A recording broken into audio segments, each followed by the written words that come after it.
It has a collection of many tropical plants. Tropical and temperate. I think we understand, right? It has a collection of tropical plants. This garden was the first garden to be established in the tropics. Formed in the tropics. Right? Some other points. You have to remember the name of a scientist, William Roxburgh. And what is so important about William Roxburgh is he is considered as the father of Indian botany.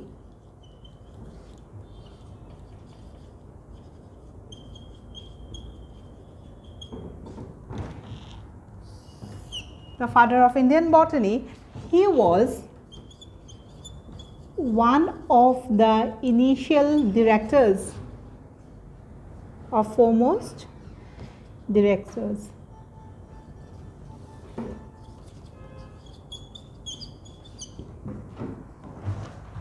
Right? Some points, because since this is very important, so these are the points on the basis of which question has been asked. So William Roxburgh or Kotha mone rakhiba, father of Indian botany, he was one of the directors. Second is this garden is now under the control of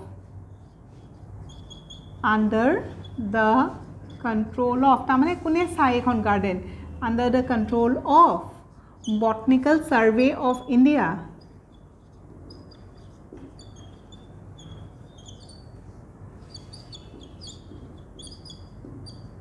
BSI, right? Next, it is famous for. A famous for oporto question ahe. So if you go to that garden, people generally go to see three of the most important things that are present. Number one,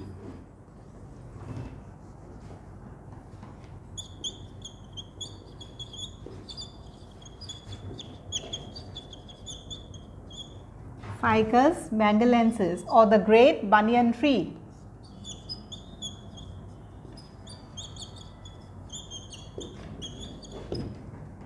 Next you have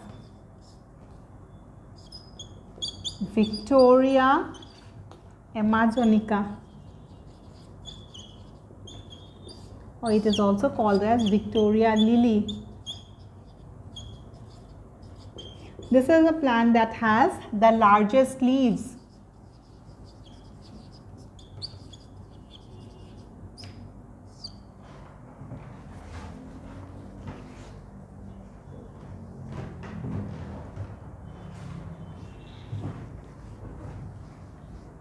Next is,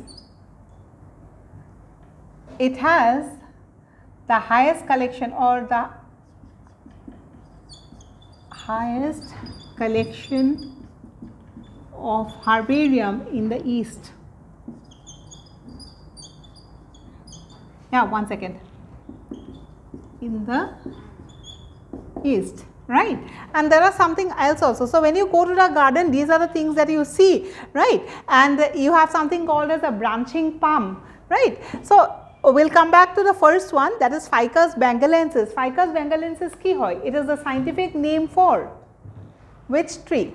Banyan tree. Right. So yeah, so in the garden you have a banyan tree, one single tree that covers a large area of land. So when you go and see, you can hardly find out what is the origin or from which part of that land the plant has been planted or originated. It has covered, because we know in case of a banyan tree they have a special type of roots.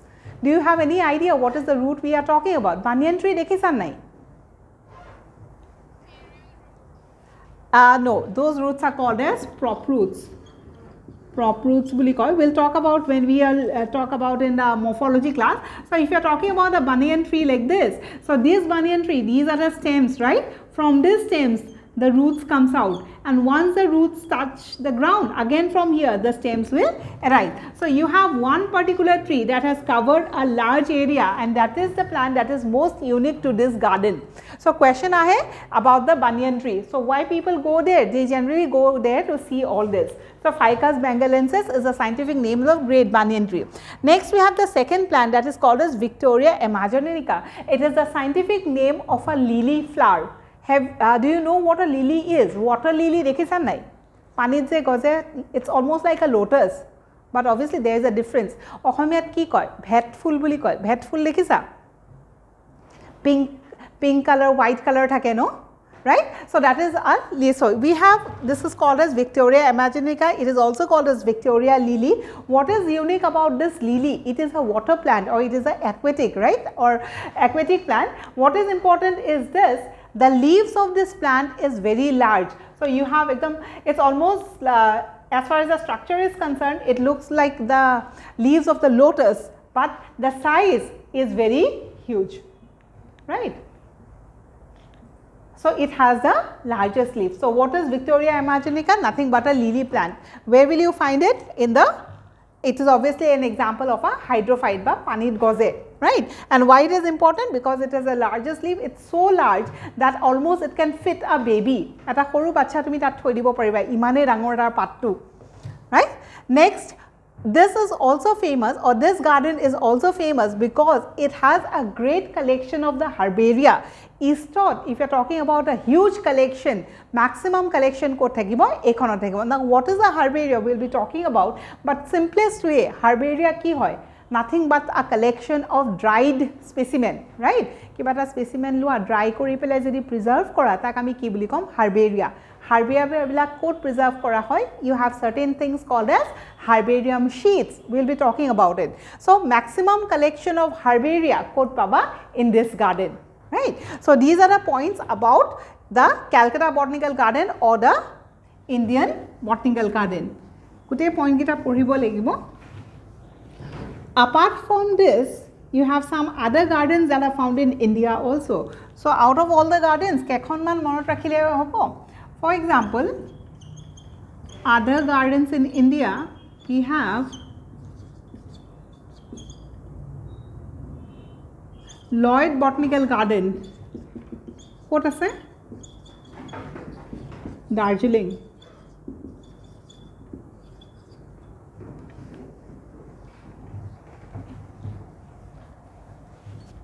Then you have National Botanical Garden. Then National Botanical Garden. Then you have Saharanpur.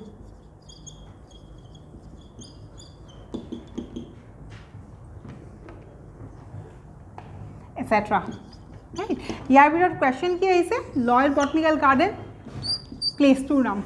Right, we have to remember the place. So ultimately what we have seen is, when we are talking about a proper type of classification, we take the help of botanical gardens also. So botanical garden of concept to Kitiapra asile from ancient time itself, the concept was there. So in India, if you are talking about, there are so many numbers of botanical gardens, but the most famous among them is obviously the one that is found in Kolkata. What is so unique about that Kolkata Botanical Garden is the points that we have written, and so you need to remember this.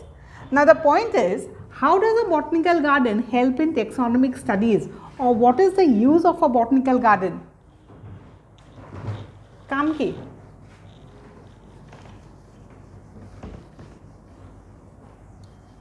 Right? So how does it help us? We have been talking that botanical gardens always helps us in classification, or it helps us to make a detailed taxonomic study. Yeah, preservation, or it gives samples, right? So uses of botanical gardens, right? There are so many uses. For example, if you want to go for a research, or if you want to have an idea about the plants that is found in that local area, or if you want to study a particular plant, to be kot bisari jaba, it is that place or that botanical garden where you go. So from educational point of view, from scientific point of view, many informations are obtained from that botanical garden, right? Second point could be, it could be a main attraction for the tourist also. So the garden has been beautifully laid and so many people come to visit. So it could be a tourist destination, it could be an area of scientific research and educational place. Third is, it is obviously the most important use, it is a means of conservation.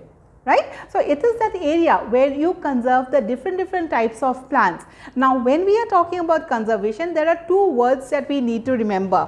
One is in situ conservation and the other is ex situ conservation.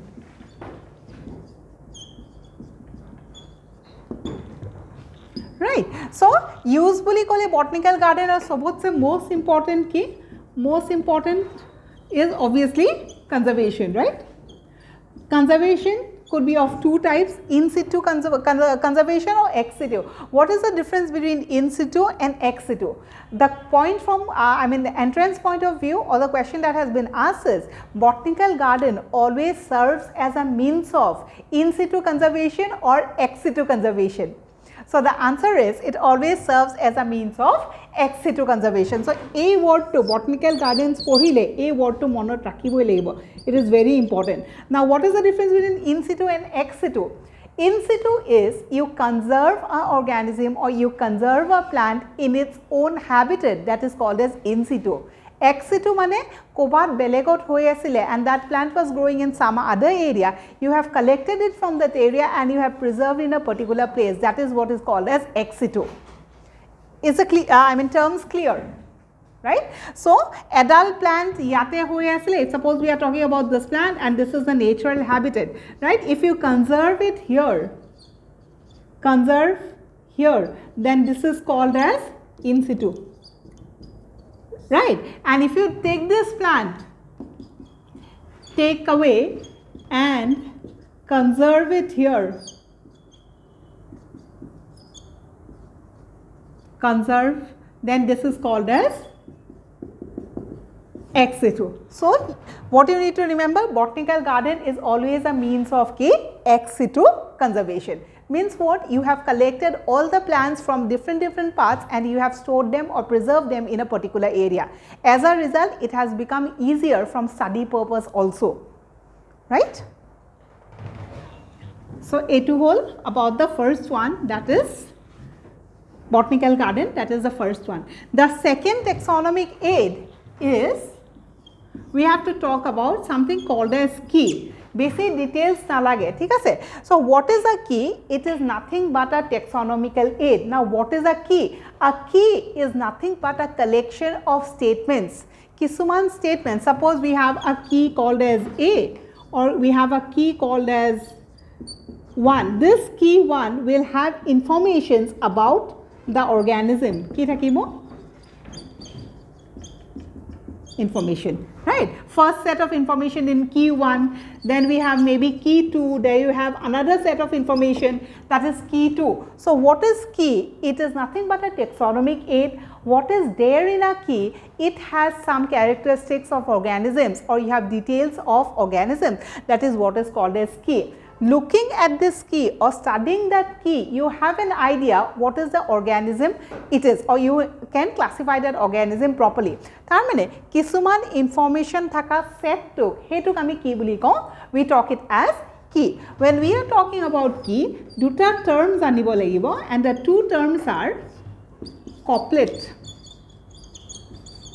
and the second is something called as lead. Now what is a couplet? If suppose you have a key and we know what is there in a key, information thake, right? And if this information is in the form of two contrasting characters, right? So ultimately what is a couplet? A couplet is nothing but a key, right? Coupletot ki thakibo, it has two contrasting statement, duta contrasting statement thaka key tuke ami ki buli kau statement, it is called as key. When we are talking about contrasting statements, it could be can move, cannot move. Swap. What is a key? It is a taxonomic aid. What is there in a key? In a key, you find certain types of informations. Based on that information, you are being able to classify the organism. We have a term called as couplet. What is a couplet? Couplet is a key where in this key you have two information and both the informations are contrasting, means opposite, no? Suppose this is a key. A key to দুটা মাত্ৰ information আছে, যদি দুটা information আছে আৰু দুইটা information opposite হয় তেতিয়াহ'লে তাক আমি কি বুলি ক'ম? কাপলেট বুলি ক'ম, ৰাইট? চ' one example could be it can move or it cannot move. For example, you have identified an organism. What is the first point that you will see? The first point that you will see is whether it is a plant or it's an animal. And what is the first point on the basis of which you will distinguish a plant and an animal is? The most common is if it can move, it is an animal. If it cannot move, it is a plant, right? So, protomote eta organism you have discovered, and this organism, first information that you are considering is this information. A information to ki ase, you have two statements. Either you select this or you select this. If suppose we select this one and we reject this one, then we know we are talking about an animal. Is the point understood? Kiba doubts ase niki? Is it sounding very confusing? I think it's understood, right? So, it is nothing but some informations that are present, right? And if the informations are in the form of just two statements in opposite nature, that is what is called as a couplet. Next, we have a term called as lead. What is a lead? Out of these two contrasting statements, one statement is called as a lead. Out of the two statements, one statement or one or other, this statement or this individually they are called as lead. Tamane eta couplet, one couplet has how many leads? Two leads, right? So, this one is a lead and this one is a lead. Why is it called as a lead? It is called as a lead because it leads us to the second key, right? One organism you have identified, the first point that comes to your mind is whether it's a plant or an animal. So, what you will choose? Can move or cannot move. Suppose you have selected can move. So, we know the organism that we have identified is an animal, right? Next is you have to talk about that what type of an animal or which phylum does it belongs to, right? Birds hoy, aves hoy, mammalia hoy, ki hoy. So, this is first statement. You will go after getting the answer of this statement, you will go to the second key. So, since it helps you in going to the second information, it is called as a lead. It will lead you to the second point of information. Again, you go to the second key, there are two statements or there are many statements. Out of those statements, you have to select that matches with the organism that you have discovered, right? So, iman details alake, what you need to know? What is a key? It is nothing but a taxonomic aid. What is a couplet? It is a collection of two contrasting characters. What is a lead? One statement of a couplet is called as a lead. Next is, again, when we are talking about keys, keys could be of two types. Basic details nalage. What are the two types? One is called as indented key and the other is called as bracketed key. Indented key and bracketed key. What is the difference? Indented key contains many information.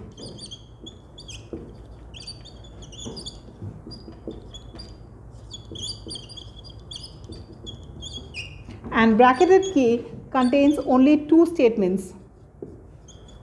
Contains two contrasting statements.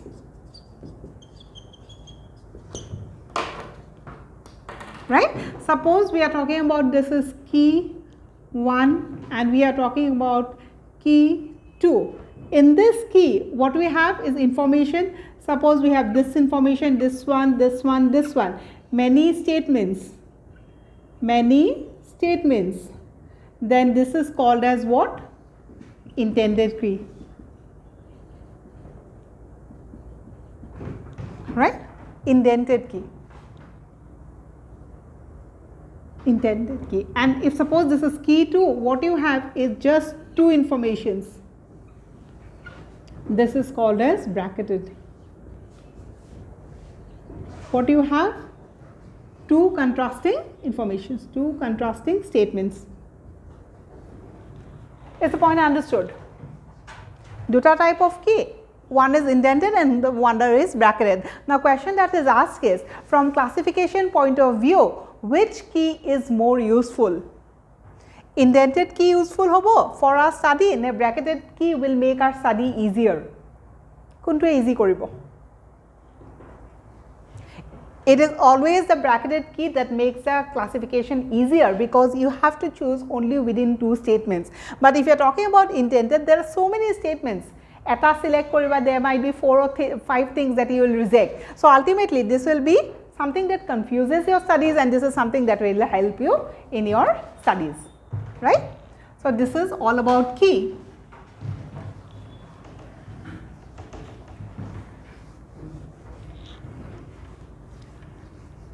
Next is, so we'll be finishing our lesson today, okay? So it might take a little longer time, just few words.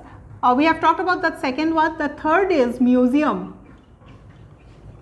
right? So in case of a museum, what we need to remember is museum is also a type of a taxonomical aid. So in a museum, what are the things that you see? The first point whenever we talk about museum is, we have to remember that kuno dhoroner living objects is not found.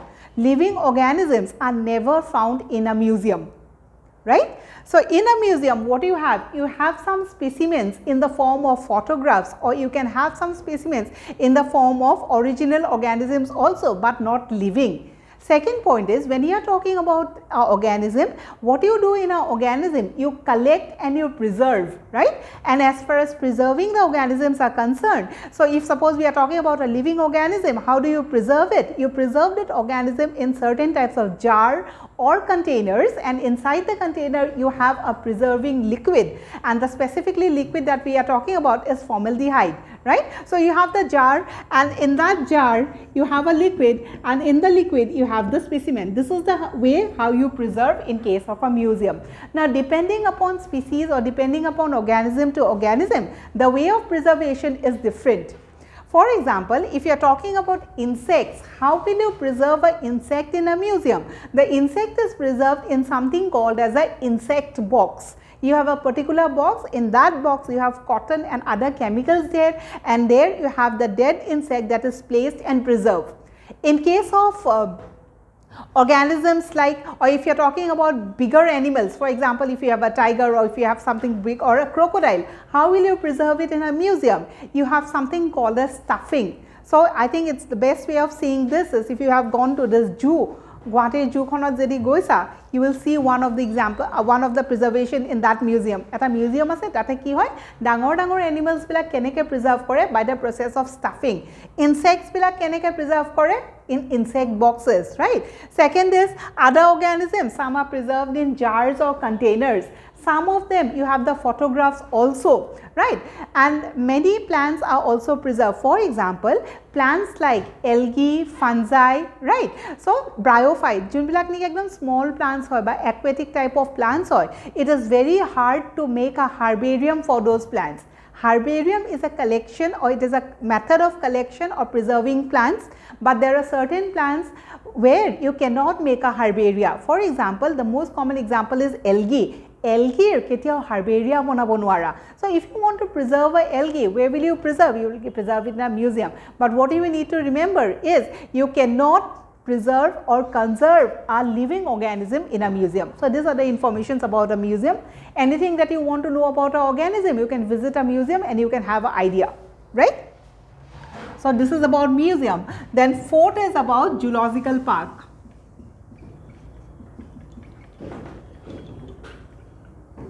Right? Again, zoological park would be a institute where you can, or it's a area where educational informations could be obtained, research works could be done, it could be a source of visitors or attraction also. So tourist places hapeyo consider kore. Out of these, what you need to remember is, the most important line is, it is also a means of ex situ conservation.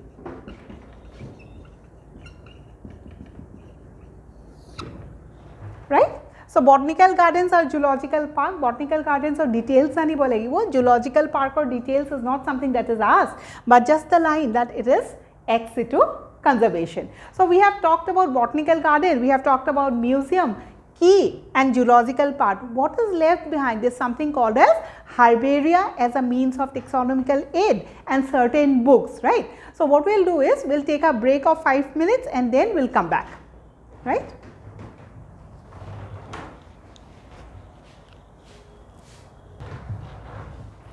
Okay, so we were talking about taxonomical aids and the last aid, that is herbaria. So there are certain informations about the herbaria that you need to know. What is a herbaria? This is nothing but a preservation of dried specimen, right. So in that case what happens is you collect the specimen from the area, then you put it under a newspaper, then you dry it off and then you preserve that. That's certain types of poisoning but certain type of techniques lagibo. So from herbaria point of view, what is important is size of the herbaria and the size of the label. What you have a herbarium sheet like this, that is rectangular. At this corner, that is right hand corner, you have a label. So what is the size that you need to remember, and you have preserved the plant this way, right. So there are certain informations that are present in this label. So question has been asked is, what are the informations that are present in the label, right. How do you go for a collection or preservation of a herbaria is, you go for collection. After collecting, drying. Drying means what? We will take a newspaper and within that newspaper we will put the plant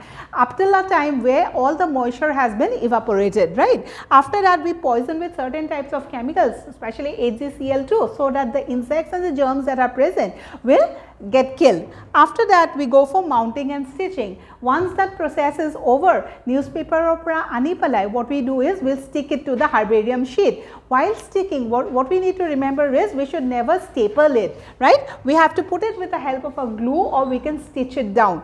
After the work has been over, that next step would be labeling. So you have to label, you have to know or write the information from where you have collected, who has collected, on the date that you have collected, the area from where you have collected, right. What is the name of the species that you have collected. So labeling is done, and after labeling is deposition, that is you preserve it in a proper place.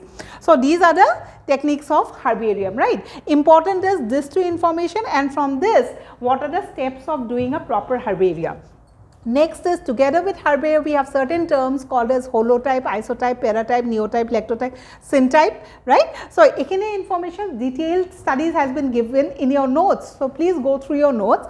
Just simple words that you need to remember. What is a holotype? The first herbaria that you have made is called as a holotype. What is the isotype? The duplicate copy of that first or the original work or the duplicate of the holotype is called as the isotype. Paratype is, apart from that original sheet, if you have some additional sheets that discuss a plant or some more information about the plant in other sheets, that is called as a paratype. Now we have a word called as neotype. What is a neotype? Sometimes it might happen that the holotype might get lost, right. In that case, so that we do not lose all the information about the plant, what we do is we try to make another one from other plants of the same species. That is what is called as neotype. Next we have lectotype. In this case what happens is, this is also done when the holotype is lost. What is holotype? The first herbaria that we have made is called as holotype. If that gets lost, then what happens is, if we prepare another herbarium from the original plant, that is what is called as lectotype. And lastly we have something called as syntype. What is syntype? A syntype is a herbaria, and when it is made when both the holotype and the original plant is lost. Means what? You have found a plant and you have made a holotype. Sometimes what happens is the holotype might get lost, and if the holotype gets lost, what will you do? You will go to that area in search of that plant. Sometimes again what happens is that plant you might not find it. So in that case, if both the holotype and the original plant is lost and you make a herbarium from many plants of the same species or other plants of the same species, that herbaria is called as syntype. So these are the informations about herbaria. Please go through the notes properly, right. And the last taxonomical aid is certain books, right. As the last taxonomical aid, what is flora? When you talk about flora, you have to give interest to one word, that this is a book that contains the actual information, Baki gute sentence to noporileও actual information is the word that you need to remember.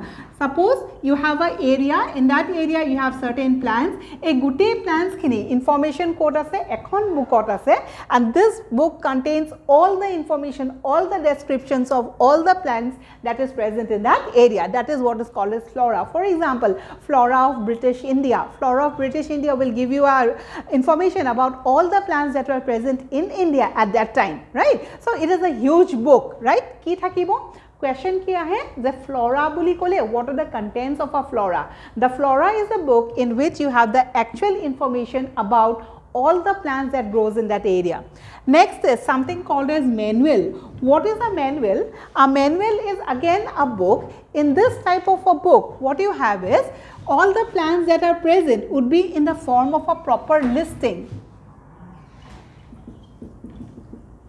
Again we come back to this, there are so many plants, no? A gute plants bilakot jodi one out you have plant A, then you have number 2 you have plant B, 3 you have plant C. So in the form of a proper listing is something that is what is called as manual. We come to the term that is called as monograph. Monograph is a book that is written about only one taxon. What is a taxon? A unit of classification is called as a taxon. Jikono ekhon kitab jedi okol eta unitor upor likha ase. For example, you are writing a book about one genus only, then that book would be called as a monograph. Eta genus or upor kitab, that is called as monograph. Eta order or upor kitab, that is also called as a monograph. So a book that is written only on one taxon is called as a monograph. And lastly, we have something called as catalog.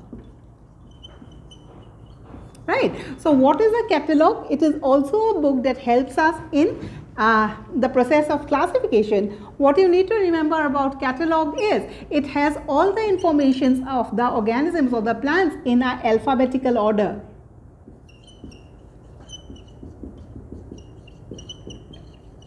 Right. So descriptions bilak ki thakibo?